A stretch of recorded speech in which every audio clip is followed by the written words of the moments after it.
Hello, everybody, and welcome back to the Sanderlanche podcast. Today, we read chapters 10 through 12 of Rhythm of War, Book 4 of the Stormlight Archive.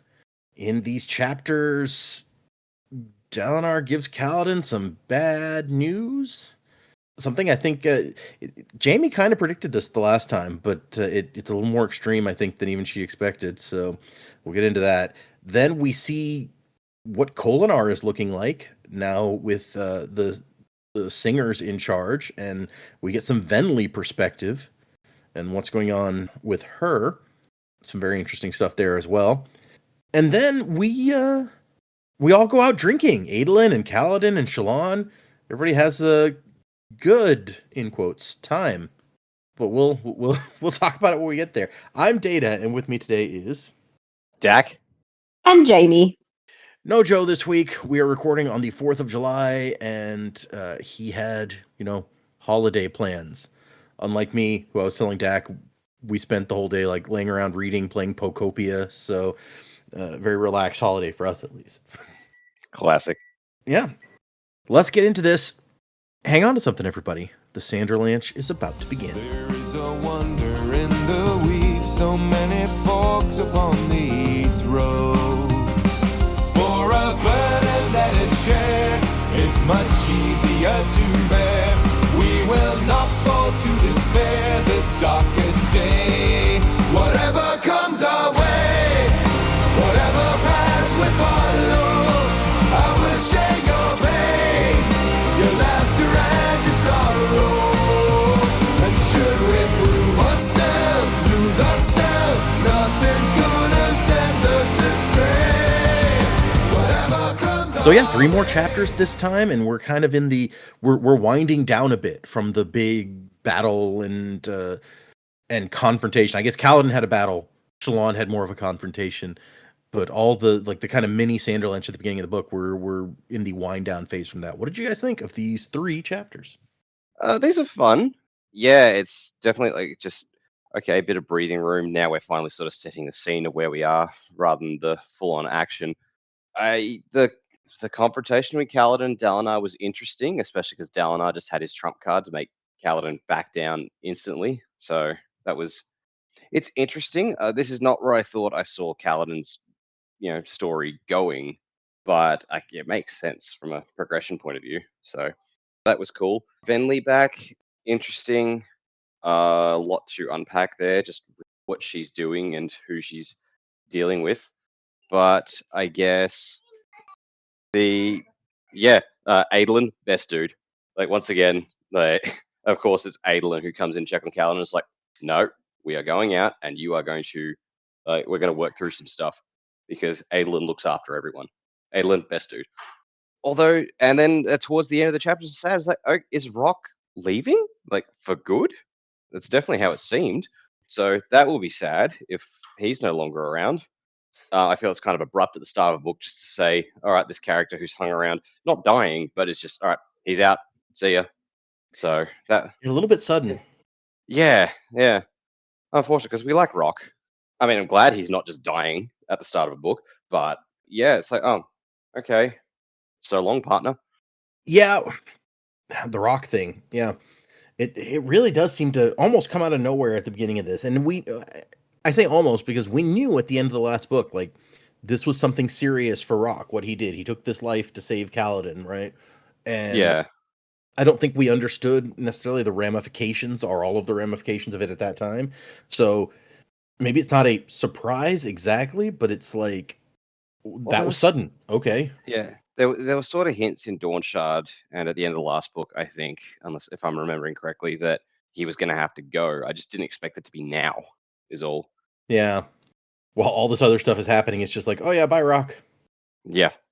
So, well, and I like what you said about Kaladin, the Kaladin part too, because that also was unexpected. It's like we've just had this big battle at the beginning, and Kaladin, he had some issues for sure, but he was fighting as well as ever, it seems like. And Dalinar's like, "No, you're done. You're on the bench, my man."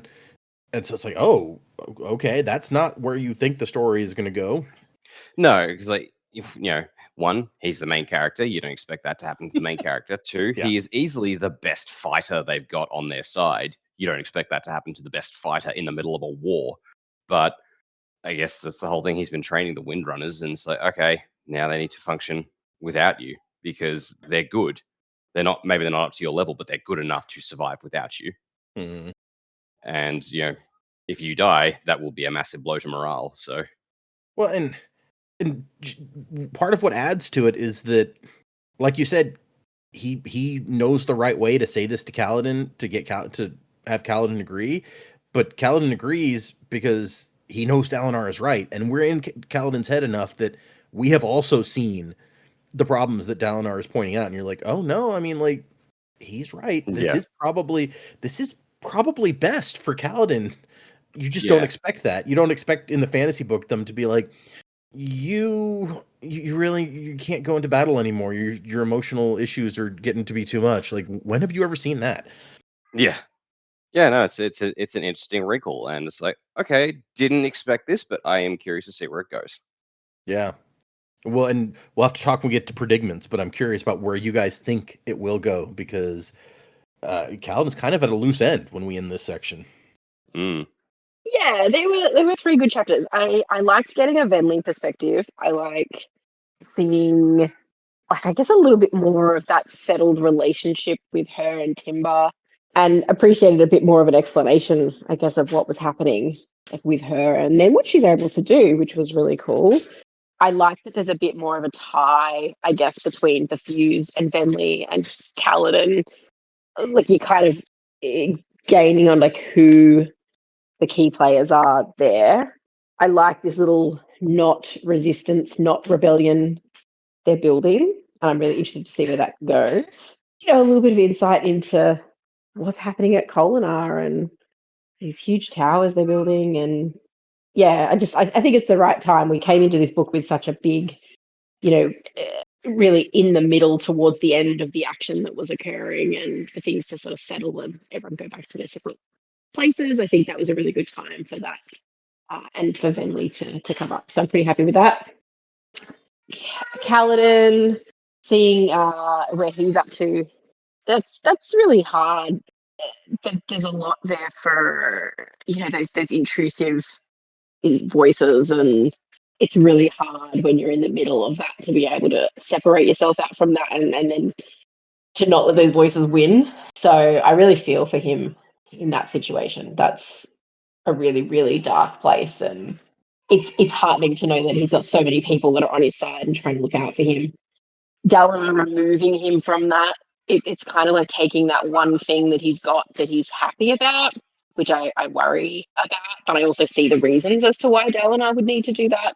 So that makes that, really obviously very difficult for him. But, for Kaladin, it's like, hang on, I'm going to backtrack there a little bit. Obviously, like, what I do for a living is not quite at the same stake level as Kaladin. However, I feel like we in would my have conversations if it was. yeah, Like, I'm not super comfortable True. with this. Yeah. No, but when like, I stock take for a living, right? It's not like I'm not out there combating the enemy or anything, but I started my position as a team of one and eventually got a couple of people in, and then you train them up and a couple of people in, and somehow found myself in a position of leadership amongst a team, right? It's really hard to ask people to do something that you then don't do yourself, and being able to separate out from being the person who actually went and did things to now being like, now I want you to go and do things. Like, that is hard enough when I'm going to ask people to count something that's particularly old and dusty and gross, right? I can't even imagine how that would be. Of like, all right, well, I've trained you up, now go fight, and maybe we'll see you again. Maybe we won't, who knows? That is, I feel that when people's lives are not on the line, I don't even imagine how Kaladin can feel coming out of it. Like, when you could send people off to lose their lives. So, yeah, I don't know. I feel like Kaladin's journey really resonated with me this time. And I'm like, oh, my man Kaladin, I want to just wrap you up in some wool and, you'll be okay, mate. You will. You will. You'll find a new way, and that there is something you can do for people that you don't need to. You actually don't need to be the one on the battlefield doing it now. They do need you here. This is like Dalen was right. If they were to lose you now, or maybe it was Dak that said it, that would be so much worse, regardless of whether you were there fighting or not. Like this is not a good thing for the team if we're to start losing Kaladin and Stormblessed. So yeah, look, I feel for him. We'll see where his journey goes. I really liked that we've had Adolin. I believe we hated Adolin at the beginning. Like, and he shows up, and then we're like, he's such a good guy. It's like one of the biggest regrets of reading the Stormlight is how much I disliked Adolin to start with. Yeah, for sure. So, yeah, look, I love Adolin, and also I feel for him too. It's like two of the most important people in his life that it's really like they're really struggling, and he just wants to help them, and it's really difficult for him, and I really feel for him. I'm glad that Radiant stepped forward and addressed that, hey, there are other ones brewing in the background. Like, not all is well. And then Patton's going, nah, not all is well. A really good set of chapters for our Spren friends, I think, showing up for their people. So yeah, look, I liked that. And then Rock. I think the hardest thing with Rock is he's going to do this because of like his honor and what he should be doing. He vowed to not fight, and then he did that, and now he's sort of taking himself back. It's like he doesn't have to go, but he's choosing to, and I think that's what makes it really sad. And I do hope we see Rock again. He didn't die on page, so he's not gone. We'll see how we go. But lots of stuff. Despite it slowing down, I think there was still a lot of stuff that happened in these chapters. They were still really good. I just love the picture of like you're in a place, you have to count some stuff. You're just like, hey, I want you to go back into that old, really dusty section and count the things, and hopefully we'll see you again. I mean, I'm assuming people's lives aren't depending on it, but so far my team are accounted for. We're good. Good, yes. Whatever happened to Jeff? I don't know. We sent him into the back section. He just count something. He just never came back. Yeah. Sometimes it feels like that could happen, but the stock back there is lost for good. I don't know what to tell you. Yeah. Like, we haven't seen it, but like this is the plot of Backrooms, isn't it? I don't know. I've never heard of it. I like what you say about Kaladin though, because we hadn't talked about it really from that perspective. Is that he's always had this thing from the very beginning. Like he talked himself out of dying because he's like, I'm going to try to make things better for these guys in Bridge 4, and I'm going to protect them and I'm going to save them. And he's kind of never let go of that, even though, and the team has only grown bigger and bigger. And so it's just more people that he's determined to protect and save. And that's got to be hard on you after a while. Yeah. But also there's that realization you can't give from an empty cup, right? If you don't look after yourself, you actually don't have anything to give these people. And, it might, especially for him being there from the beginning, it may feel like, all of these people are continuously depending on you, but you did what you needed to do. You healed them. I imagine it's like parents whose kids end up moving out. It's like you don't stop being their parent or stop caring about them, but they're doing it for themselves now. Mm-hmm. And that's okay. You did what you needed to do. Hopefully, yeah. Let go a little bit. Well, hopefully, or they're off the rails and you can never really stop doing what you needed to do. But I get that from you never stop being a parent, you never stop caring, you'll never stop stepping in if you need to step in, but you're not there. Like they've moved on, they've got spouses and families, and you look at where they started in Bridge 4 to that whole path that they've come on now, and they're living their lives. This is what you wanted for them. They're there now. You got to step back and look after yourself, man. Yep. And probably not a lot of people would have been like self-aware enough when Dalinar points this out to go, you know what? No, he's right. And so that's another, impressive part about Kaladin is that he is able to kind of acknowledge that. He really doesn't want to. Yeah, it would have been very easy to stand there and go, no, you're wrong, and I'm going to continue. But, right, the self-awareness there is impressive.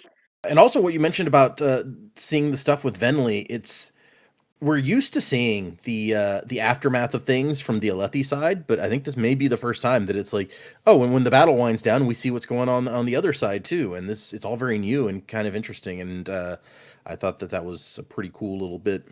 And just to see how they've established themselves now, because obviously they were in a pretty big time of change the last time we saw the leaders and the singers and the fused, and having a little bit more, I guess, structure, like what was the fallout of that now the fused have taken over? What does that actually look like for them now? And for any Alethi still living in Colonna, doesn't look good. It's not a good time. Yeah. It sounds like for the singers also not also a great time, knowing that you could be picked off by a fused at any time. I don't know, but it was good to see, the returning from battle and that nice little cliffhanger at the end. Yeah, it'll be good to see what happens next. Something is going on. That was an interesting little bit of a cliffhanger there. Should be interesting to see. And then, yes, we love Adolin. It's just like the more you go, the more we like Adolin. It's crazy. Also, who's checking on Adolin at this point? I feel like, there's only so much you can absorb, and you're like, your best friend, Bridge Boy, is going through some stuff, and you're there for him, and your wife and her co-inhabitants are going through some stuff. Is Adolin okay? Adolin and Dana don't seem to be particularly on the same page at the moment. True. And you just know that Adolin is looking after Renarin too.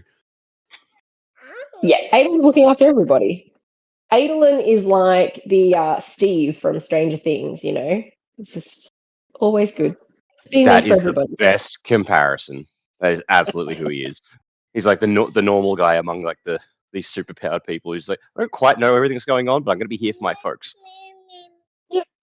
I'm hoping on some level his wife can be there for him also, even though she does have, some serious stuff going on, but we haven't seen all that much of their like married relationship. I think that this section in the bar is probably the most we get of it, and that's like Shalon's not even around. Yeah. Okay, well let's move into these chapters, y'all. So chapter 10 was called A Single Casualty, which we get at the very end of the chapter, like the name drop of the chapter. You're like, oh, it kind of hits hard after you know what we're talking about. So yeah, they're getting close to the Shattered Plains, and they're flying, and Kaladin is he's feeling better. It's taken like the whole trip back from Hearthstone to recover from what happened with Moash, but he's doing okay. And we meet a new honor spren, Yunfa, and Yunfa was bonded to a Radiant who died, and Kaladin wants this guy to bond with R'lain, who's like the one guy on Bridge 4 who wants to fight and who has not gotten a bond yet at this point, I think. And like he's been dealing the whole time with, I don't fit in. I'm like I'm the Parshendi among these people. Like I absolutely do not fit in. So if he's the only one without a spren as well, that's gonna be making that worse. 100%. Yeah. And so Kaladin's like, I want you to consider bonding with R'lain. And Yunfa's like, nuh-uh, I don't wanna. And I like Syl's over here, like he's acting mad, but I think he'll agree if you push him. He respects you, and honor spren like hierarchy. So basically, Kaladin has to be like, you will, as the High Marshal and your superior officer, I forbid you to bond anyone unless you try to work with R'lain first. And somewhere Stormfather just goes, you're not his real dad. Yeah, maybe. And so Kaladin says, I'll give you 10 days to make your decision. And the spren's like, all right, fine, and takes off. And Syl is like, I'm pretty sure he will give R'lain some serious consideration now. He doesn't want to go back to Shadesmar. He likes this realm too much. That's not exactly a resounding, like, yes, but I guess Kaladin's like, fine, I'll take it. Take what we can get. Yeah, we haven't seen R'lain yet, but I'm feeling kind of bad for him already. Yeah, I mean, dude's gone through some horrific stuff in his time. And he's probably out there feeling like Venli does, like, I'm the last of my kind. So, yeah, a lot going on. As far as he knows, they really might all be gone. Like, I don't think that he knows Venli's out there. Or the people who escaped. He has no idea about like that group who escaped and may still be alive after we saw them go into the chasms. Yeah, no, like, I mean, how would he know? He's hanging out with the Alethi, and they sure as hell don't know. Exactly. So they land back on the Shattered Plains. And there's some talk about, they're using the city now, Narak, as kind of their base here. And they've gotten some information from R'lain about how the Parshendi used to use the city, but a bunch of it is still real confusing for them. Maybe the heralds can explain this pillar? But unfortunately, considering one of them was full-on delusional and the other dabbled in it now and then, he wasn't certain they'd be useful. So good to know that the two, we saw them get hold of Talon and Shalash at the end of the last book, but apparently they're not being super helpful. I had completely forgotten that Yasna picked them up. Yeah. So, I love it. I just love that line of, well, the other one dabbled in it now and again. Hilarious. It's like she's fine. She's fine as long as we bring her a painting to deface for some reason. Yeah, right. Shalon's in the other room drawing more pictures of her so she can keep ruining them. Yeah. And so Callan's like, "Hey, can we go on and clean up and everything?" And Dalinor's like, "Hold on one moment. I want to talk to you." We find out a little bit about kind of how the monarchy thing is working now. Dalinor gave up on that whole idea of being High King over some other monarch, and Yasna is Queen of Alethkar, and he is King of Urithiru.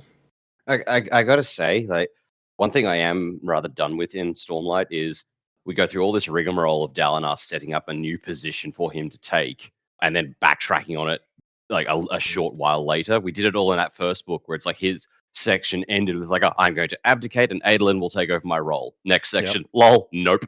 And now we've done it again. To be fair, I don't think Dalinar ever really wanted that. Elhokar was just like, "No, I'm going to make you over me." And he was like, "Okay, then." I know, but it was treated like a really big thing and was undone almost immediately. And now I feel like the same thing has happened. I'm like, come on, man. They stick to it. And I love that they Kaladin and Dalinar kind of stand there, and Dalinar doesn't say anything at first, and Kaladin's like, "Oh, I know this trick. This is a disciplinary tactic. You let the silence hang and make them try to explain themselves." Well, I'm not doing it because I have no idea why we're here. And so Dalinar's unhappy. He's got reports that you have been letting enemy fused go once you've wounded them. And Kaladin's like, "Well, yeah, like I think we've reached kind of an understanding with the Heavenly Ones. We don't kill them if in these situations, and they don't kill us." And Dalinar's like, "This isn't a game. This is literally a war for our survival." And Kaladin's like, "Well, yeah, but as soon as we kill one of them, they come right back. If they kill one of us, then it takes a long time to train up a new Windrunner. So, like, I feel like we're getting the better of this exchange, quite frankly." I kind of agreed with Kaladin here. I was like, why is Dalinar not seeing like that logic? I know that you don't want it to draw out and you don't want to be like, "Oh, we're just going to go and spar with the fused." But like that, having that, I guess, a respect for your opposition, but also knowing when they've got you, like, you don't want to be provoking them and they come and annihilate you, then you're all gone. So I don't know. I'm keen for a Dalinar viewpoint at this point to get his take on what sort of happened over the last year. And because I when we first sort of heard from Kaladin that his strategy was, yeah, like there's a healthy respect, you pick a sparring partner and you go, it just seemed like the better option kind of for everybody. And like certainly the Alethi. Dalinar not being happy with that, I'm just not sure. Unless he's perceiving it to be Kaladin's not going to take action now. He's stuck. And if we remove him from this, then maybe there's action going to be taken. I don't know. Yeah, and the only real explanation that I feel like he gives in this section for that is he's like, basically, it feels like you're not putting your all into this. It feels like that you and your men are not like going as hard as you can, and so in the long run, that's not what I want from soldiers, is to not put their all into the fight. But I agree that with you and Kaladin, that it's like there is a benefit here. Okay, Blackthorn, how'd that work out for you in the past, mate? Yeah. And Dalinar points out, like, well, you never even wanted to fight the Parshendi at first, like when you joined my army. And Kaladin's like, yeah, I don't like the idea of killing people who show us honor. And then also points out, it's like, yeah, honor was their god first before humans showed up and brought odium. That's what we've learned from like the stuff from the past. So, it's not really a surprise that they're honorable. And then we kind of take a side bar here in the conversation where Dalinar's like, the skies are becoming more and more important, and we don't have enough honor sprint and Windrunners on our side. Not only that, but there's only 2 Radiant Orders that can fly, and we know that the other Radiant Order joined the other side. So yeah, that's kind of the Windrunners are kind of important. I still gotta. I feel like we need to see some of that in action. Maybe Venli will encounter some of the Skybreakers because like I can't imagine the fused are that happy working alongside people like that. If Mm, from Venli's chapter, there's kind of a mention of, oh yeah, like we elevated this Moash dude and gave him a good name. Okay, and you're working with the Skybreakers. What's the deal there? yeah. Well, even back in the last book, when Odium was declaring Dalinar was his champion, the fused guy's like, "Wait, what? We have to follow a human? Excuse me?" Like, yeah, they don't Mm. seem to love this. Yeah, it's like, all right, the Skybreakers, Nail's just like, all right, we need to, like, the honorable thing to do is follow them. I don't know if they're going to be on board with that. You can't just rock up, like, can you imagine just rocking up in the middle of a war to someone who is ostensibly the enemy? It's like, we have decided to join your army. You will take us, and the enemy's just like, the hell we will. You are prisoners now. That's an interesting point. Yeah, I mean, Odium seems to have a kind of larger sense of things, so maybe he would step in and be like, "Oh no, we're gonna use this," but maybe not. Yeah, that's. I want to see that Mm. conversation now that you say that. Yeah. I mean, I get the appeal. It's like, oh, we've got like some of the enemy soldiers here, but if they're like, and they're working for us, like that can work. But like, there's no surprise element because the Alethi already know about the Skybreakers. So yeah, I'm not sure if the benefits outweigh the negatives for the on the Singer side at least.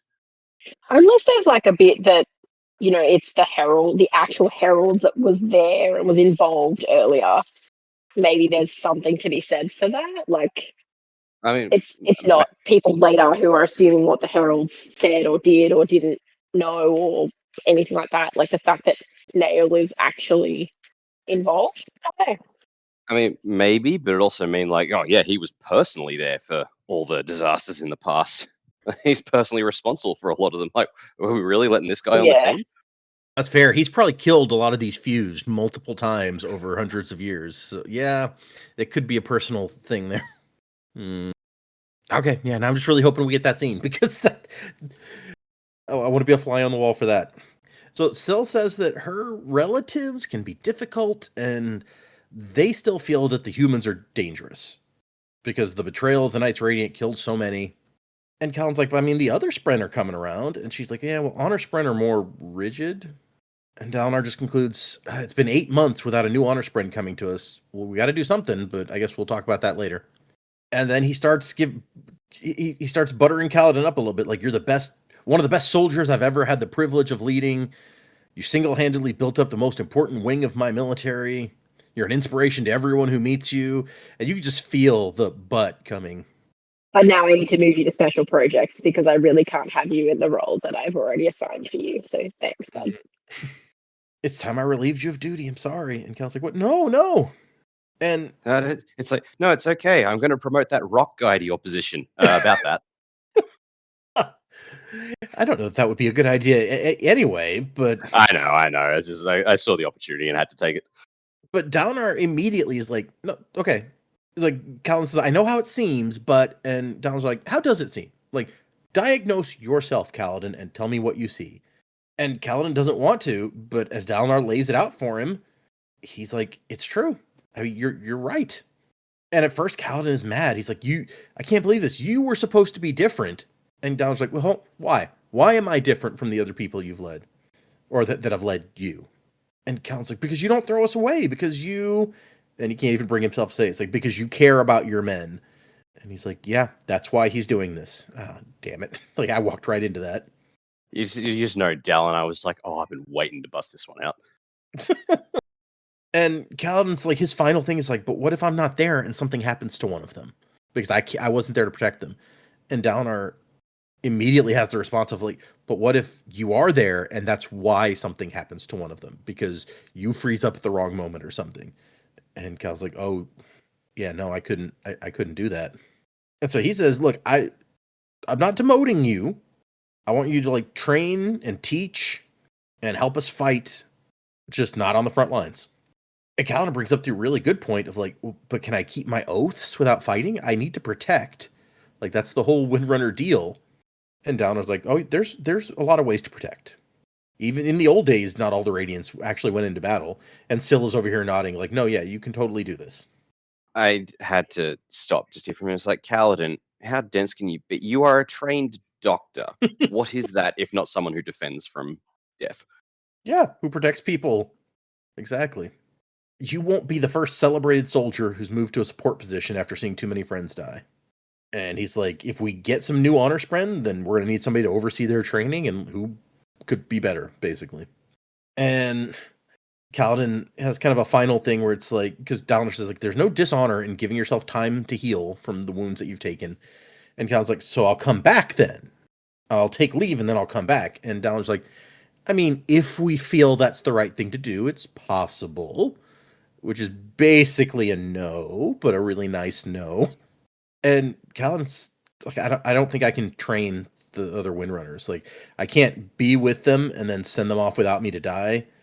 And Donald's like, okay, well, if you want to request something else, like maybe logistics, battle planning, you want to be an ambassador, maybe? You got a big reputation. People would, be honored to have the Kaladin Stormblessed as their ambassador, as the ambassador there. And Kaladin concludes, it's like, okay, I'll think about it.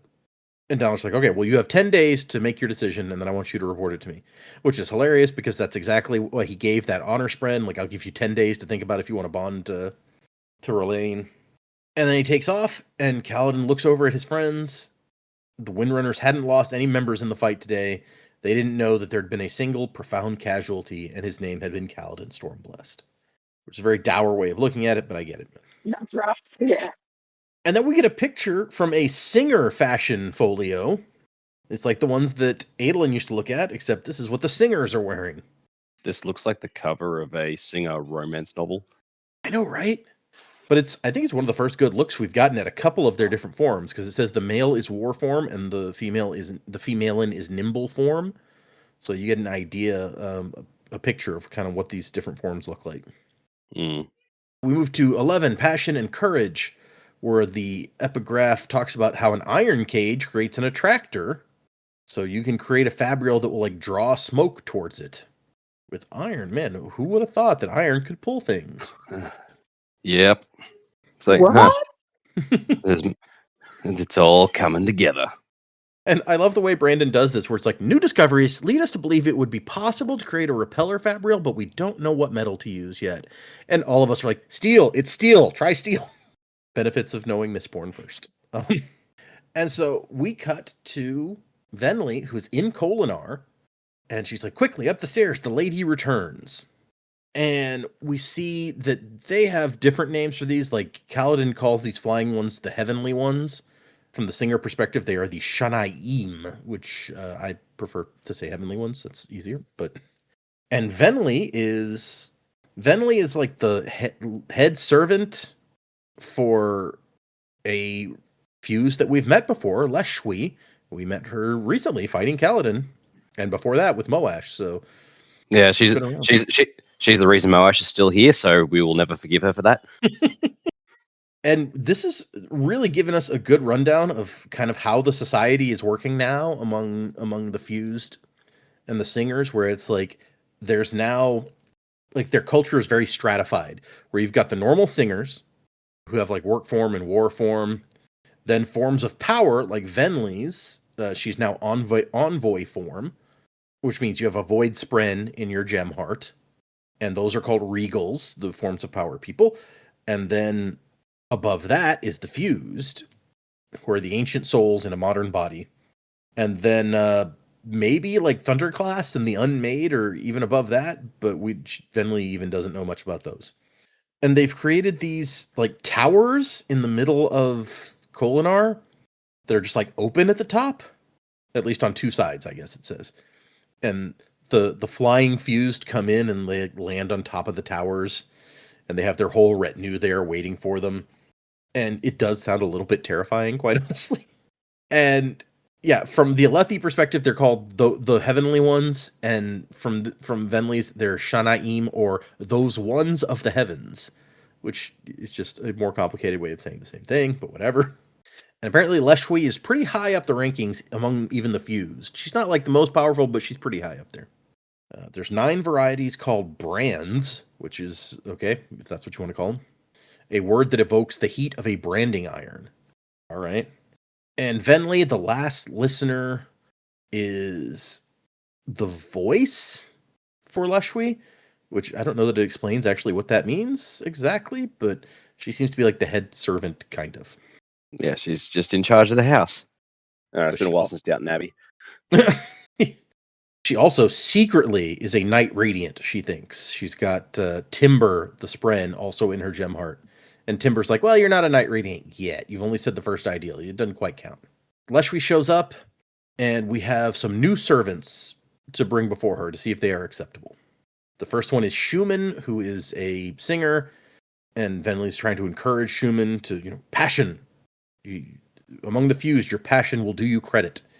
And Leshwi basically makes her go over and stand right on the edge, and it's scary. And Leshwi's like, she seems kind of timid. And Finley's like, well, we're all timid at first. She'll get there. And then we've got another. Well, after a brief conversation about Kaladin, it's like, hey, did you kill him this time? And Leshwi's like, I fought him. His spren was there, though she did not appear to me. And he killed Lesian the Pursuer, which, hey, we found out that guy's name finally. Yeah, I was just calling him Angry. Yeah, that fits. He is newly reawakened, but always worms his way into the stories and minds of mortals. He takes great pride in it. So I guess that maybe we haven't seen the last of him. Yeah, maybe not. Well, he'll just show up out of the blue. He seems pretty single-minded. Yeah, no joke. But we've got another potential servant to introduce. You wanted a tailor who could experiment with new designs. Well, I found you a tailor. And I don't know whether to be happy that Adelin's tailor, Yokska, who we liked so much in the last book, is still alive, or sad that she did not manage to escape from the city, but she is here. And terrified. And Leshwi's like, yeah, no, we can't use a human for this job. But maybe have the human train some of our people to do the job. Yep, classic. Got to train your replacements so they get all the credit and you don't. Typical. Yep, exactly. Working 9 to 5. And Leshwi mentions that a human was raised to the title of He Who Quiets. And we've met that guy. So the status of humans in this new society is kind of unclear, and different fused feel different ways about it. And so Leshwi goes to meditate, she says, and Venli heads off with the servants. And then we find out that Venli has a whole other thing going on, where she is developing this plan that they're going to get a bunch of singers together, and then we're going to run off and start our own society away from the fuse trying to steal our bodies all the freaking time. Which I can understand how that would be an unpleasant thing to have to deal with. I don't know about the practicality of it, because if they can take over your body at any time, what good's running away and forming a new society going to do? Well, but they can't exactly. I think she says in this section that it's like there's some element of choice in it. Like you have to, on some level, okay. be willing to do it. Right. Okay. But I mean, you still end up, even if you personally don't end up getting taken, like the people you know disappear to become fused. It's not great. No. And you wake up one morning and your family are all fused. Yay! But this the new servant Schumann was personally chosen by her to become part of this movement. And Schumann's like, I'm ready. When do we attack the fuse? Let's get them.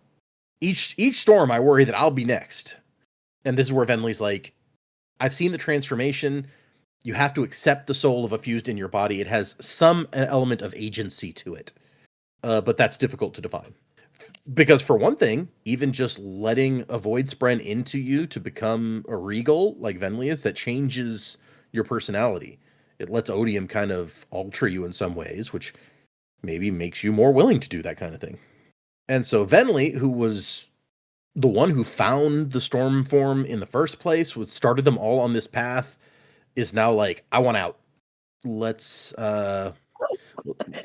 I regret my decisions, and yeah, this is not what I'd say this is not what I signed up for. This is not really what I had envisioned. yeah. On you, Bentley. This is not what I thought I signed up for. Do I still have the receipt for this storm form? Do you think Odium does refunds? Probably not. Mm. Lost her sister, lost her mom as far as she knows.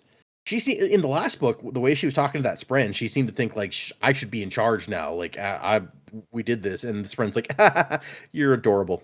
No. So Whatever happened to yeah, that Sprint? Is he still around somewhere?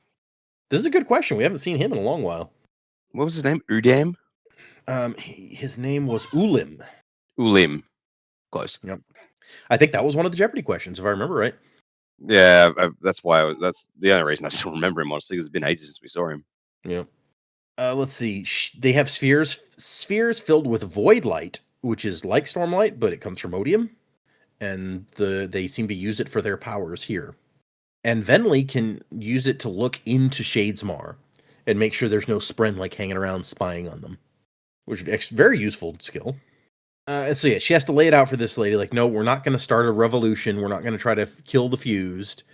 I doubt that they could find support for that position in the first place. But whatever. It's like, no, we're going to try to run away and go someplace that they can't find us and start our own thing. And maybe we can be like unimportant enough that they won't care enough to kill us, basically. But also she thinks like some of the fused we might be able to convince to be impressed by our passion to start our own thing. Because the fused aren't all the same. Like they have very different opinions on stuff. And she also notes in her own mind, like the fused are always talking about how like they're fighting this war to give this world back to the singers. But a lot of them have been fighting for so long that it's really just about fighting, about revenge and proving that their side is right.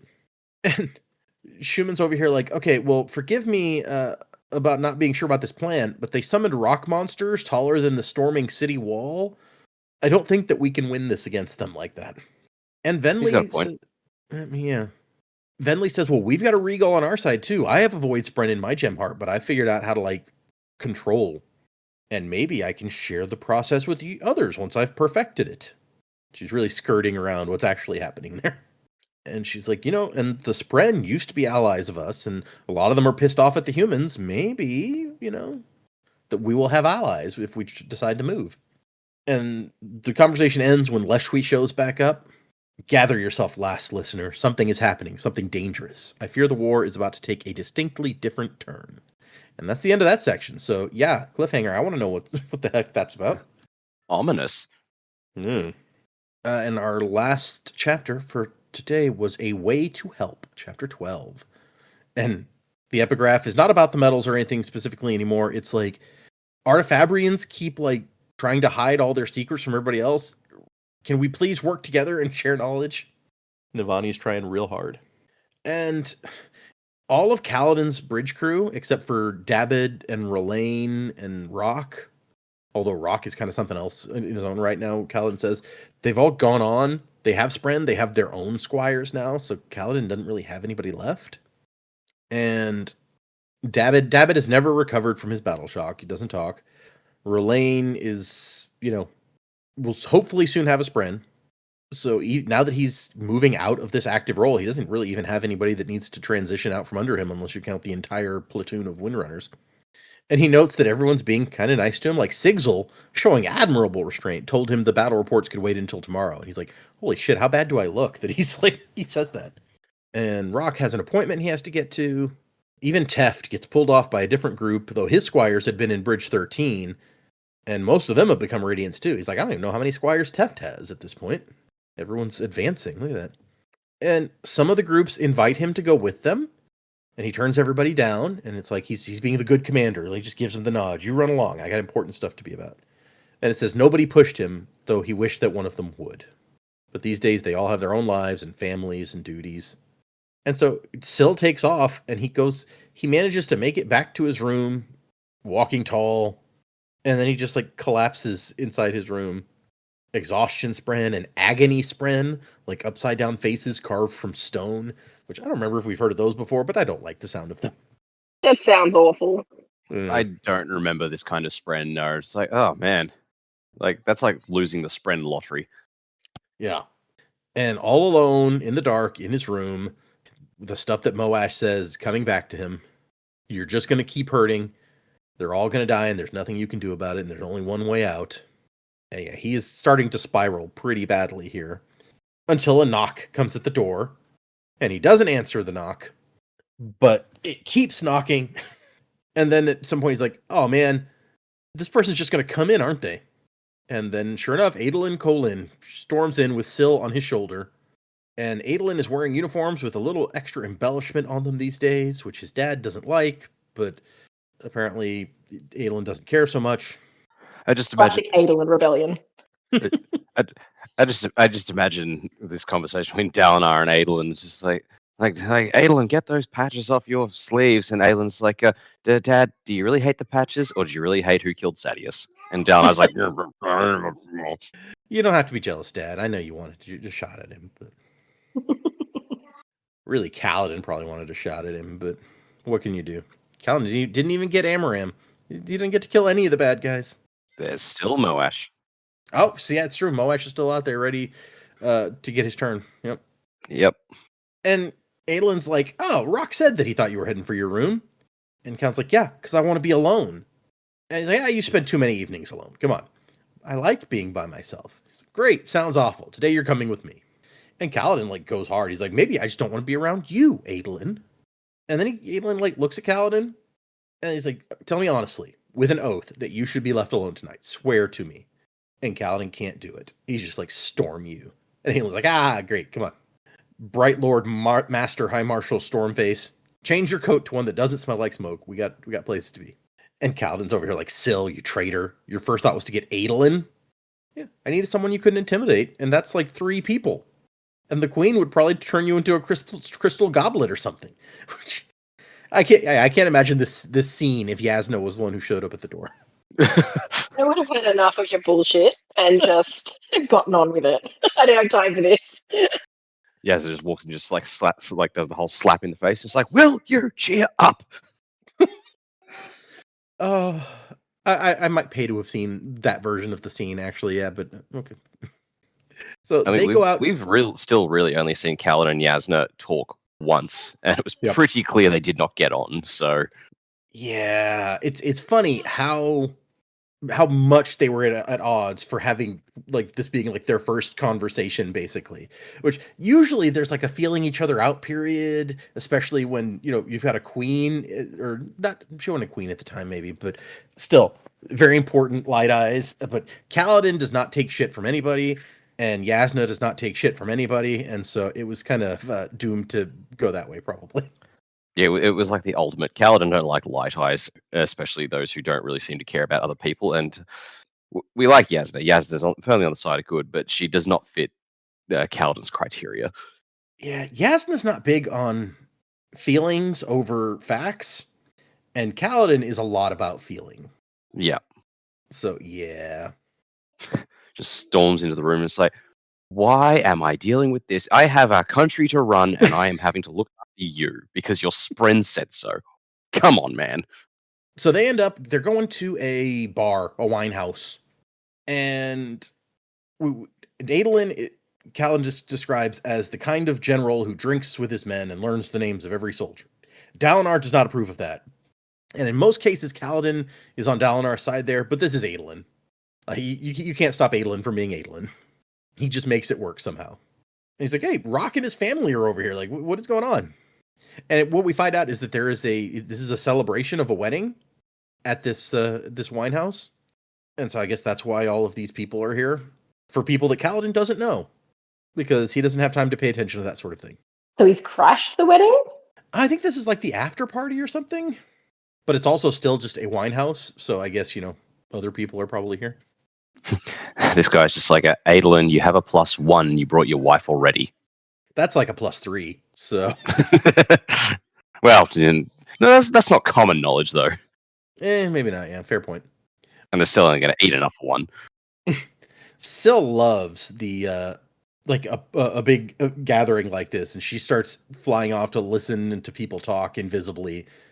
And we get to the table where Vale is sitting.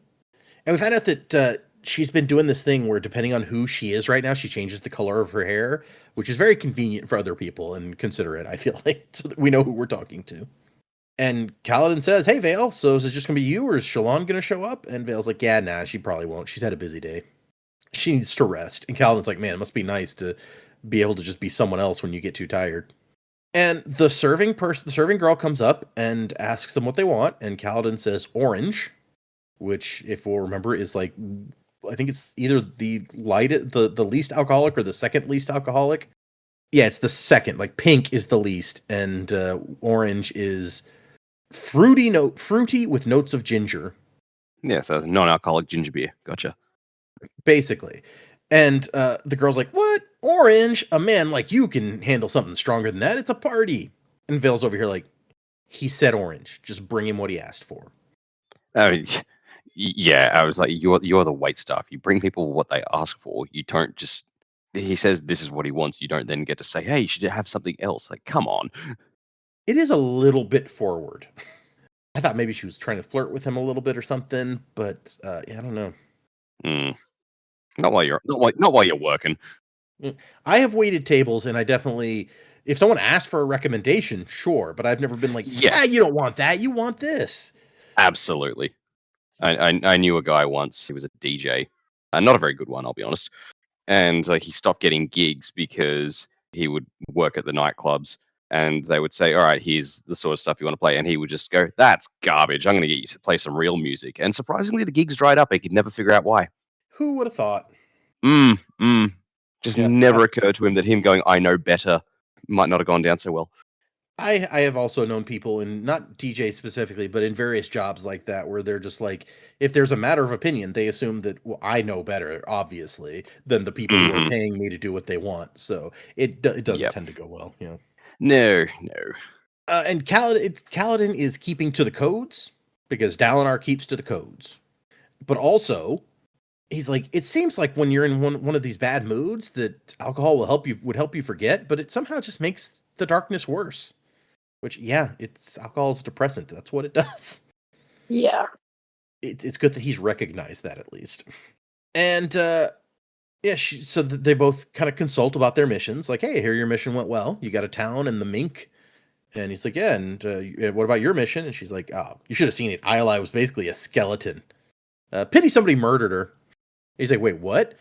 Yeah, somebody offed her. One of our people, unfortunately. That's a secret, by the way. We're telling everyone she killed herself. And he's like, yeah, very, very good, Vale. And he's like, we're in the middle of a wine house, dude. What the heck? And she's like, well, our booth is isolated. It's fine. Yeah, we already have one person at the table who Spren likes to go and eavesdrop. Yeah. Who knows what else? What other Spren could be hanging around? Yep. Yeah, her hair changes to blonde, which is the color when she's being Radiant. And Radiant's like, do get a full report from Dalinar later. There were some oddities. And Radiant is the one who comes out. It's like, there are like some half-formed personas. It's like they're out there just waiting to see if 3 can really work. Shallan wouldn't want me to tell you this, but as her friend, you should know. And he's like, well, I don't know what I can do to help. I can barely handle myself. And Radiant's like, you being here helps. And I know Kaladin's like, does it really? Like, I feel like when I'm in one of these moods, I just make everyone around me more depressed, really, more sadder. Could people really want me around? I gotta say, like, I've never really warmed to Radiant, but this is a nice little interaction. Yeah. Like, she's just being a straight shooter with Kaladin. It's like, no, you're a good dude. We're all good. Actually, very helpful to have. You all know how I feel about communication. It's very helpful just to have someone come forward and tell you something. But thank you, Radiant. I really appreciate you. But it's in a way that Kaladin appreciates. I feel like if Vale had told him in her way, it wouldn't have had the desired effect. But Radiant being the one to do it and just be like blunt forward, it's like, yeah, no, this works for Kaladin. This is what Kaladin needed. Person who comes out and just like tells you the stuff that other people are dancing around I absolutely see how that could be Jamie's favorite of the personalities, where it's like, here's the deal. And the barmaid comes back and it's like, here's your drink. If you decide you want to try that yellow, like, are you getting paid by somebody to push the yellow? I don't know. This bar is sponsored by Heatap. And Adolin's like, hey, thanks, Mel, but he doesn't need anything to drink today. And she smiles at him and she's like, oh, okay. Like, she takes it much better than when anybody else said this, because everyone likes Adolin. And yeah, so Vale's like, so how's the groom? And Callan's over here like, groom? And Adlin's like, yeah, it's a wedding party for Jor? Duh. And Callan's like, who? Who's Jor? And Callan, we've been coming to this place for 8 months. How do you not know Jor? I don't know Jor. Who's Jor again? Do we know that name? No, I don't think we know anything about Jor. Okay, We're with cool. Kaladin here. Yeah, but we don't live there. They're right. Kaladin should know. Yeah, probably. But Adolin points out, it's like, no, Kaladin thinks like a soldier. He's like my dad. He knows everything about his squad. Everybody who serves under him, he knows every detail. But he doesn't have time or room in his head for other extraneous stuff. Which, again, like Adolin, best dude, knows all about his buddies. Yeah. Even if like his buddy's just like, shut up. Like, Kaladin clearly does not approach things the same way as Adolin. Like, Adolin knows everybody. Everybody likes Adolin. Kaladin doesn't know anybody's name. But Adolin's like, no, I get it. Like, I know, like, Kaladin does this completely differently than me, but I get it. And, you know, his way is a valid way to do things. That's some pretty good friending right there. Meanwhile, Vale is like, so who are we going to hook Kaladin up with? Who are we going to hook Kaladin up with next? And Kaladin's like, he doesn't need to be fixed up with anyone. And Vale's like, well, that's not what Syl says. Syl is not an objective party in that. The great line of, Syl used to think human children came out through the nose in a particularly violent sneeze. She's not an authority. And then Patterns on the table, unseen, like, buzzes, like, hey, how do they come out? I've always wondered. Oh no, we're going to get the mating talk again.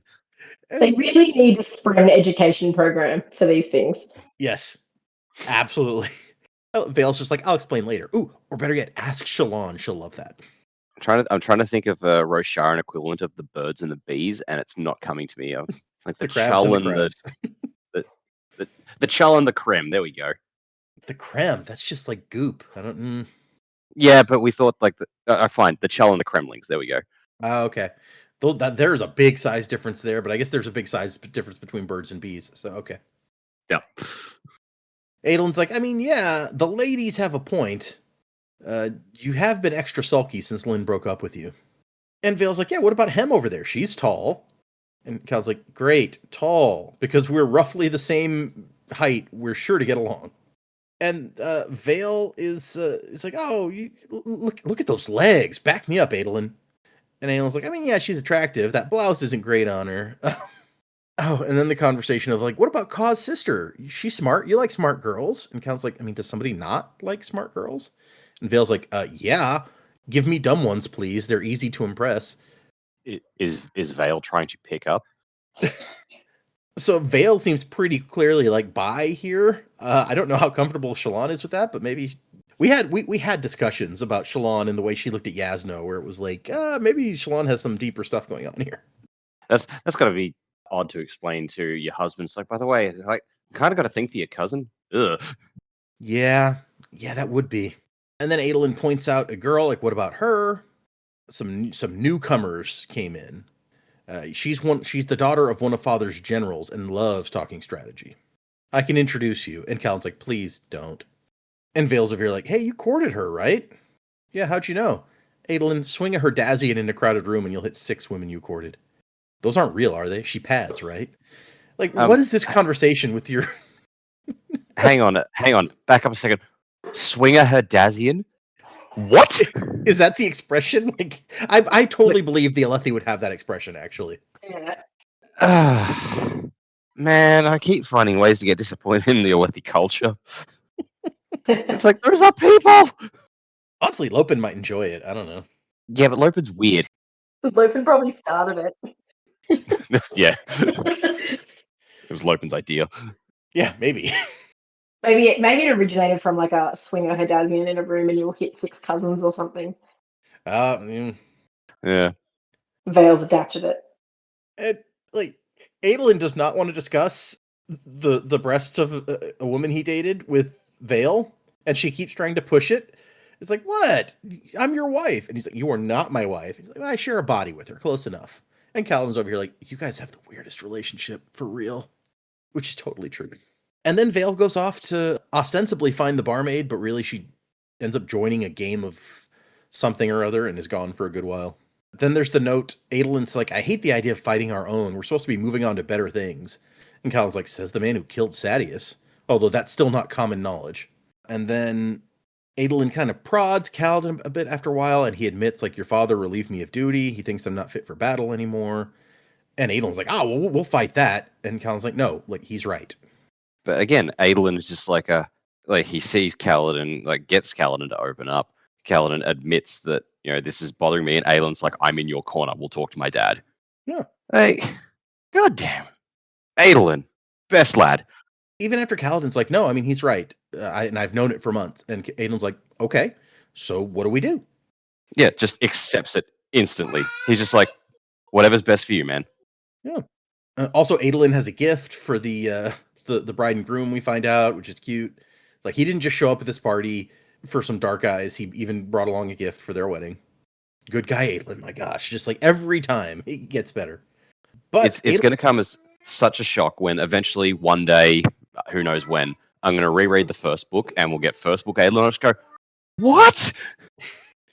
I mean, he spent so long in that first book thinking Dalinar was going crazy, and so that's a bad situation to be in. Yeah, I guess.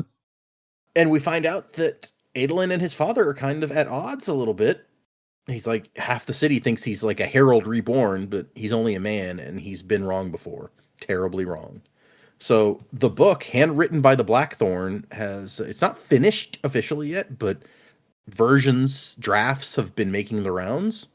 So he admits in the book to what happened to his wife, and so now Adolin knows about the death of his mom. That would probably mess you up. I really hope that's a discussion that Dalinar had with Adolin and Renarin before it went around. Like, I can't imagine that one, it wouldn't have gone down well. I'm sure it wouldn't have gone down well, even though, like, it was never his intention to kill Evie. Mm-hmm. It's still, a really hard thing, especially for your children to come to terms with. I really, really hope that's how they found out, though, and not in a draft of a book or someone said something, or like that would be awful. I get the feeling if they found out because they read it in the book, there would be no talking to Dalinar from Adolin at that point. Yeah, I mean, but it doesn't sound like Adolin and Dalinar are on particularly good terms at the moment. Yeah. Like, yeah. Adolin in his small way, but like a small action, like Adolin was always like, I dislike the way my father does it in terms of like uniform and, but I get it and I'll follow him and this is how we're going to do it. And now, like, it's almost a quiet act of rebellion by having the embroidery, on his jacket sleeve, matching his boots and all that sort of stuff. It's a small thing, but for Adolin, that's a big thing. And I feel like that's a really distinct path shift. Like, he won't disrespect his father in public, but these quiet things, it's like, well, you know what? Dalinar won't like that. Dalinar won't like that. It's like, well, you know what? Actually, I'm less about what Dalinar would like and more about how I want to live my life. I'm still, like, I'm not going out there and being an absolute jerk to everyone, but I don't stand with you entirely. And I think it speaks a lot more than what we're seeing on page at the moment. Yeah, well, and we saw before that Adolin, like, these are things that Adolin kind of wanted to do, but his dad was like very strict about this uniform type stuff, and he was like, okay, Yeah. I do what dad says. And so you're right, it kind of very quietly speaks in a specific way about, like, well, I'm not bowing to his whims on this kind of thing anymore. Yeah. Jeez, but could you imagine, like, you're walking around and you haven't read like, Adolin or Renarin hasn't read this, and somebody makes an offhand comment about this, and it's like, wait, excuse me? Yeah. Like, You're ready to tell this in your memoir, but not actually tell us? okay. Yeah. It does seem like, and I've brought this up before a few other times. It's like, sometimes when Brand writes books, he like glazes over bits. I'm like, I feel like we needed to see that. This seems like a very critical part of the character's narrative. Yeah, you've definitely spotted things like that before where you're like, how are we not seeing that? Yeah. Probably a lot of things happened in this past year that we've skipped between books that we would have liked to see. Yeah, but this feels like an egregiously big one. Fair. But Adolin concludes, he's like, look, I'm not a surgeon. I'm not the general that my father is, but I think you don't need to be taken away from combat permanently. You need something else. I don't know what that is, but we can figure this out. There's got to be some way to help you. And Adolin ostensibly changes the subject. He's like, if we can find a way to help you, maybe we can find a way to help her, my wife. Stop, back up. Yeah. He gets that point because Kaladin goes, why do you care? What does it matter? I'm like, Kaladin, he is your friend. Get over yourself. Who would have thought that your friend would care about you? Yeah. I still don't like that he calls him Bridge Boy because it still feels demeaning to me, but I get that it's like a term of endearment here. Whatever. But you got to remember too, the place that Kaladin is in at the moment, having friends and knowing you have friends doesn't stop what you hear in your head. Like, you can see he's having conversations with people, and then that internal monologue goes, oh, but like they're only here because they have to be, or only like those thoughts win. And so it's really hard to be like, oh, someone is actually caring about me. Like, I feel like that's sort of response, even though you know you have a friend. Yeah. Believing it is really difficult. And I think that's a really genuine response from Cal. Like, why do you care? Like, you don't care. I'm useful to you, so therefore I'm here. Yeah. It's like, you got to stop and like people actually care about you. And that's, if you're in that situation and having those thoughts, that's a really hard thing to believe. That's a fair point. I think where my mind went was less about what was being said and more who was saying it. Like, because it was Adolin, there's always been that friction between the two. If it had been anyone else and he'd had that reaction, that would have, I guess, been a bit more obvious. I think I'm still on the, does Kaladin really not see Adolin as his friend? But you raise an excellent point. I think at this point, yeah, like if anyone is his friend, he has to acknowledge that Adolin is. But it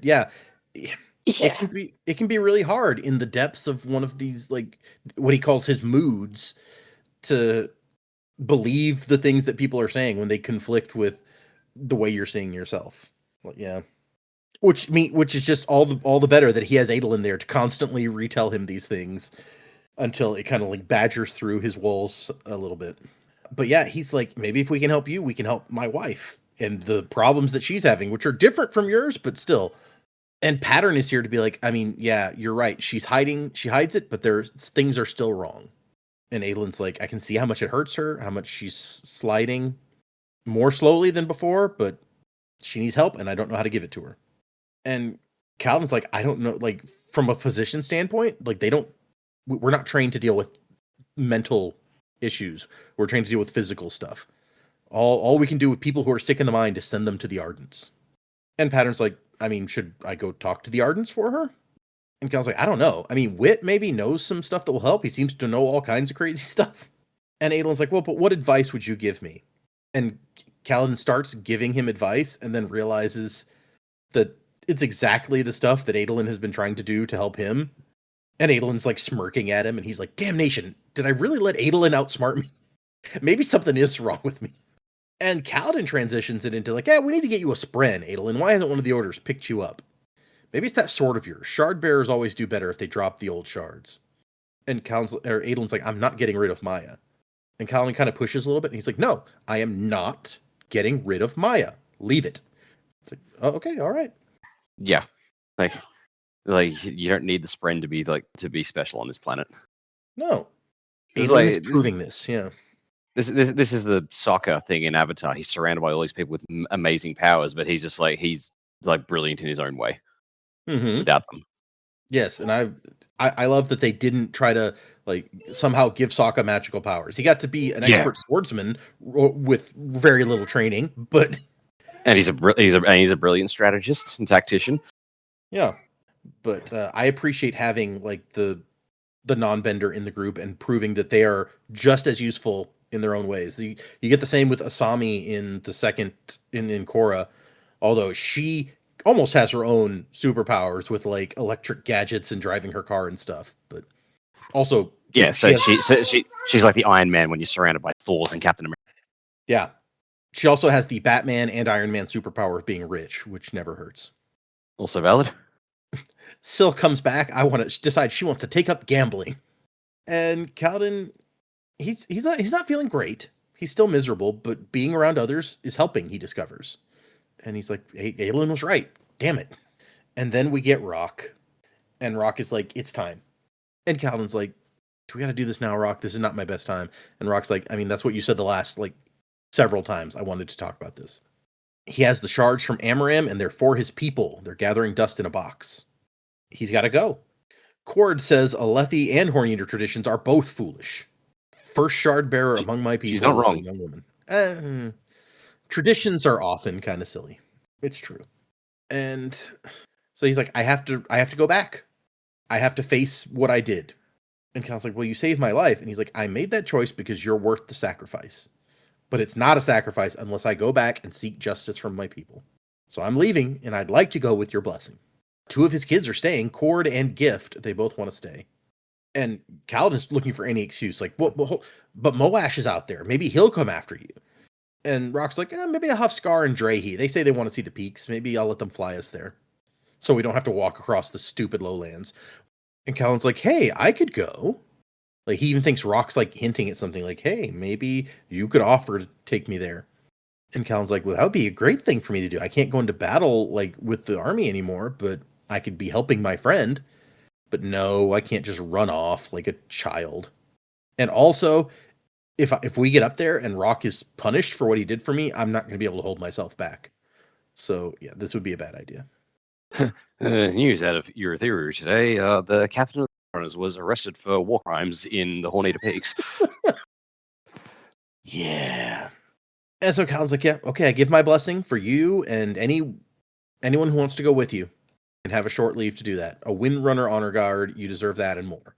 And Cal's like, will you come back after? If you can? And Rock says, this thing I've done with you all here, he is the end.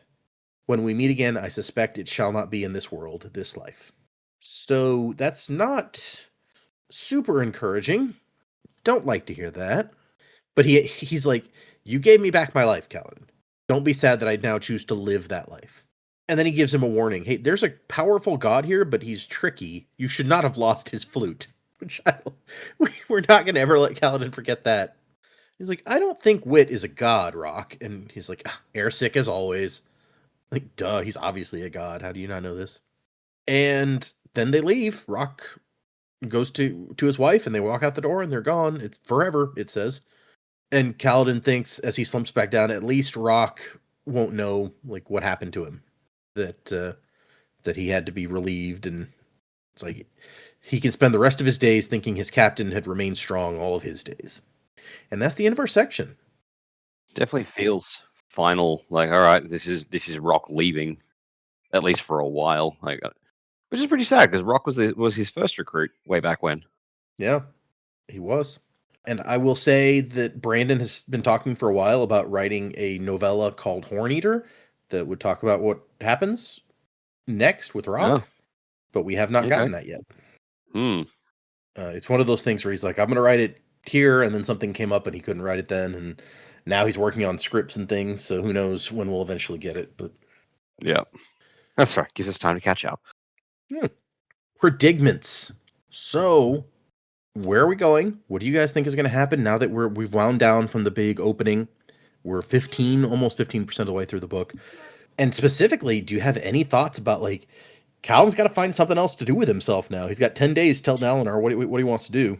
Any thoughts about what he'll pick?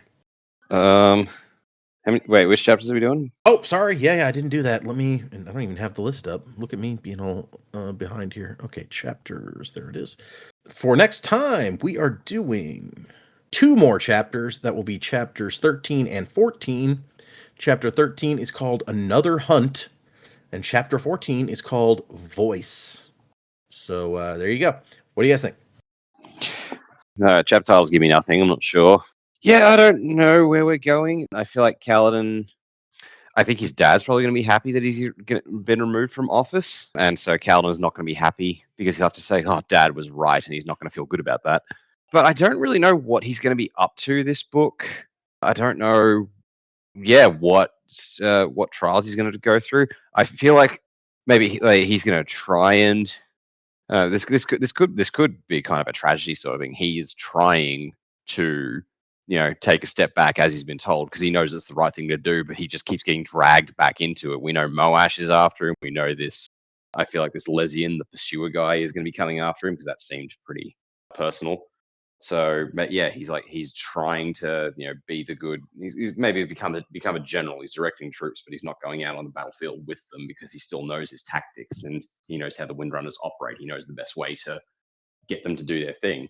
But it's going to be difficult, and especially difficult when he's got two very dangerous people after him specifically. So I guess maybe that's the way he keeps trying to get out and he just can't. He keeps getting pulled back into this conflict, into the actual battles.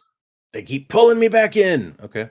Yeah. That's about all I got, really. Like, I know it's not a lot to go on, but I feel like that would be pretty classic. Is like we're taking Kaladin out of the battle, but then the battle it comes to Kaladin because that's what always happens, right? They're always you try to get out and they're pulling you back in. Yeah, and it's just not going to be good for his mental state. It's only going to get harder and harder and harder because that's exactly what we're trying to avoid. But yeah, there we are. Yeah, that's a really good point because we're pulling him out because he's of his mental state, and if he's and he himself acknowledges that's the right thing to do. Exactly, he acknowledges that he's in a bad place.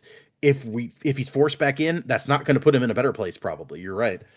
No, good call. Okay, Jamie. Okay, so the first chapter title, I don't know. I don't know what to expect out of that one. But voice has got to be another Benny perspective, which is probably good because whatever Lucy has got to say is probably going to affect everybody. So I'd rather know a bit about that sort of upfront.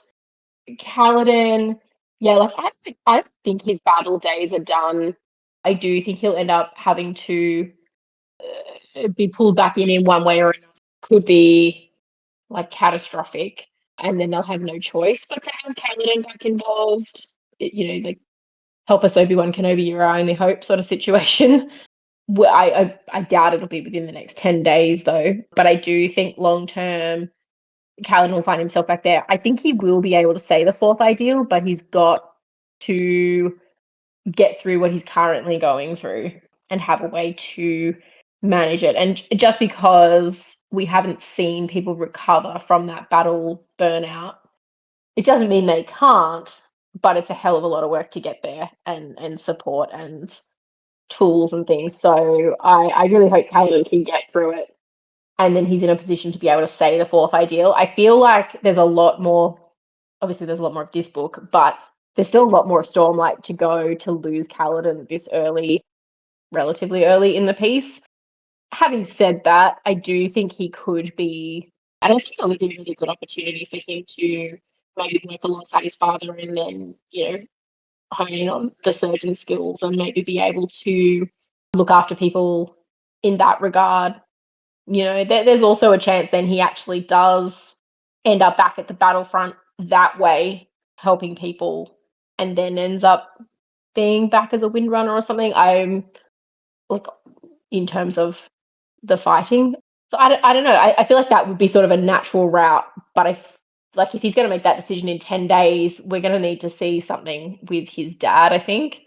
Maybe the kind of discussion with a Patton going to find the Ardents and ask them questions and stuff like that. Maybe that will prompt something.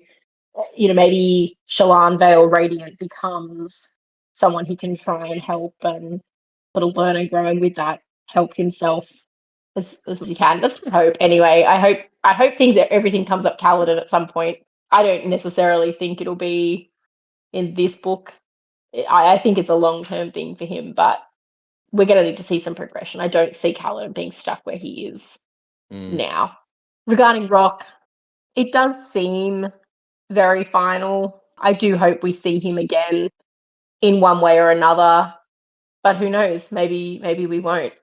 I don't know. I'd love to know what happens to him, but like you said, we don't have that story yet. So even if we do get that story, it's going to be a long time before we get to it. So yeah, I'd like to think we see him again in this life, but yeah, I don't know. It's just sad. But, not everyone can stay around forever, and it is natural. It's a part of life to lose people, not only to death on the battlefield. So yeah, that was a bit of a hard goodbye for Rock. Yeah, I don't really have much more than that at this point. in terms of what could be coming for the future, I just don't know. I feel like we just don't have enough on their side of things yet to go, okay, what's really bad? Like they wouldn't have word that Kaladin is stepping down. Something big's coming. Maybe we're gonna see Odium's presence a little bit earlier in this book or influence somehow. Yeah. I don't know. Okay. So you're thinking that Kaladin may go and kind of help out his father and move more into that sort of like healing people version? Yeah, well, because they're on their way back to Shadow Plains and Urithiru now anyway, I believe. So it makes sense to kind of have them have a little bit more interaction with each other. It'd be weird to be like, yeah, my dad's in the city, but I'm not gonna go and talk to him. You know, and it may not be straight away like through his dad. Maybe he'll be talking to his mum, and you know, some family time is probably good. Maybe we get a little bit more of the little brother, and you know, some more time together, and it kind of becomes a bit of a natural progression. But yeah, I can't see him just taking like a sideways shift where he is. I also can't see him like he has to do something to continue to help people. It's just it's in his nature as well. It sort of doesn't matter what he's going through. He needs to be able to help people. It's what he does. So yeah, I could see it. Okay. I mean, yeah, that would make sense. Mm. Okay, well, I guess we'll cut it there. All right, let me just grab a couple of these emails, and I don't think we have any new patrons, but if we did, we'd hold this off for Joe to be back anyway. So we have one from Tyler. The title of the email is "How Dare You?" It says, Tyler from St. George, Utah here. I'm not a big music guy because growing up in the 90s, Harry Potter audiobook tapes were everything I could ever want. Since then, I've been sci-fi fantasy audiobook guy and rarely listen to anything else. After listening to Wind and Truth, I was sad because I just wanted more Cosmere.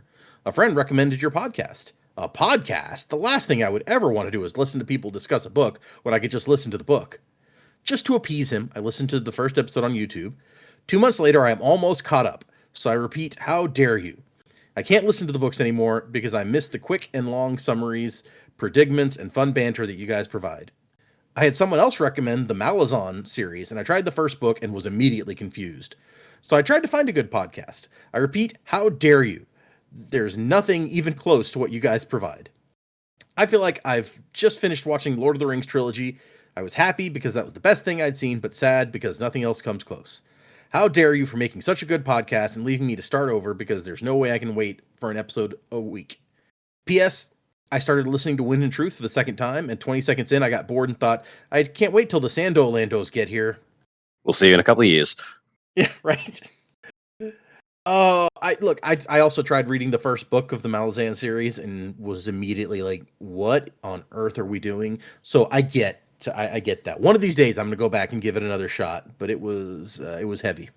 But I'm glad that you're enjoying it. There are some great first-time reader podcasts out there you can find for if you want some other Cosmere ones. We've talked about others before, but also there's some fun Wheel of Time ones if you've never read Wheel of Time, or the Dresden Files, or if you want to read Dungeon Crawler Carl, you can check out the other Sanderlanche Podcast Network podcast, Don't Gaslight Me, Jesus, and enjoy that. But thank you, Tyler. I'm glad that you found something you enjoyed, and sad that you're all through it now. That's a lot to get through in 2 months. Well done. I know, right? Yep. Just that is really insane, running through yes. it. Because this is episode, what's it going to be, 287, I think? So yeah, that's a lot of episodes. We are at almost 700,000 downloads for our 288 episodes, I guess, because we've got a couple of uploads that weren't numbered, essentially. Oh, and actually looking at our thing, I think there may have been a misnumber. I see 2 Dawn Chart episodes, both labeled 282. So I may have to go fix that after this. So we're actually a little bit further than I thought. Anyway, thank you for your email, Tyler. Let's do one more real quick. This one is from Mord, M-O-R-D. Hi there, Sanderlanche. Mord again, this time with a reasonably sized email. You mentioned in the finale of Dawn Shard that some effects of heightening can be achieved just by having a lot of investiture, and this is one of my favorite tidbits. We actually see it happening now and again, although it's very rare.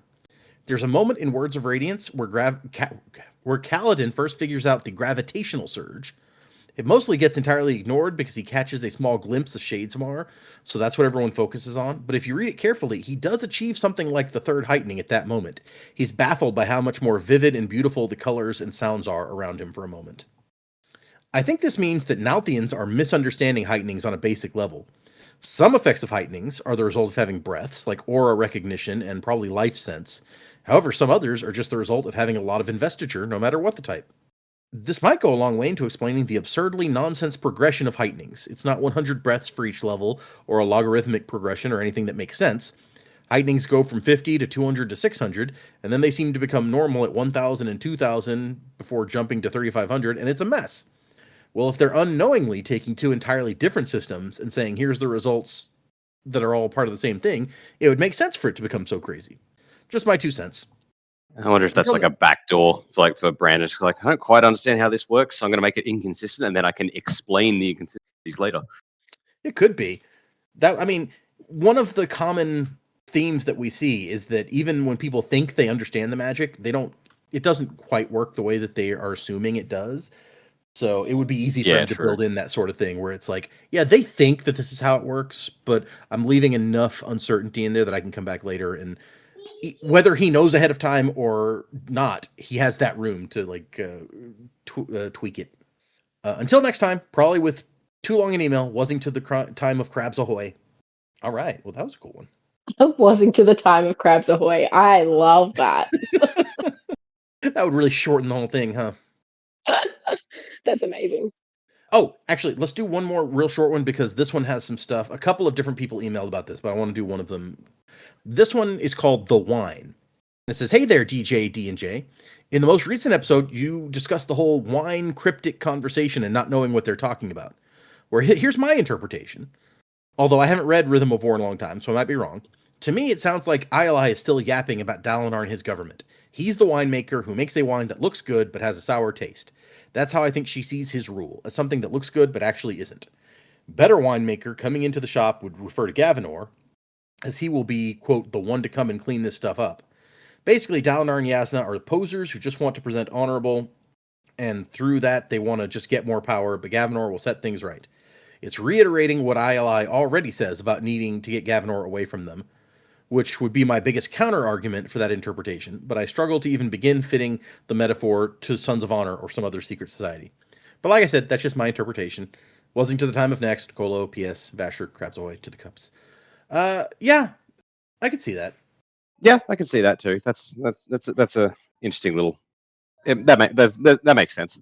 And that was the one theory I think Jamie came out with, was like, so maybe the winemaker is Dalinar? Like, we weren't sure how exactly that would be, but so yeah, maybe that's the way it was. I'm open to that interpretation. Am I saying that? It could have been somebody else. Sometimes I misremember who said what. No, but it makes sense. There's obviously some kind of message that Iali was trying to give Shallan without actually giving Shallan a message. Mm-hmm. So, yeah, who because knows? Why would people communicate openly? Correct. Exactly. Yep. And now she's dead, so, the world may never know. All right, well, thank you guys for sending those emails. We have a bunch more in the box, but we're going to save them for the next time.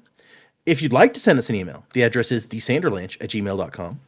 Find us on Instagram and Facebook and Patreon, where by the time this episode comes out, I think there will be one episode left of my reading Moment Zero for the first time, where I get to the end of that one. I did I do 3 chapters an episode for the most part, but there was like only 4 left for the last one, so I just did them all.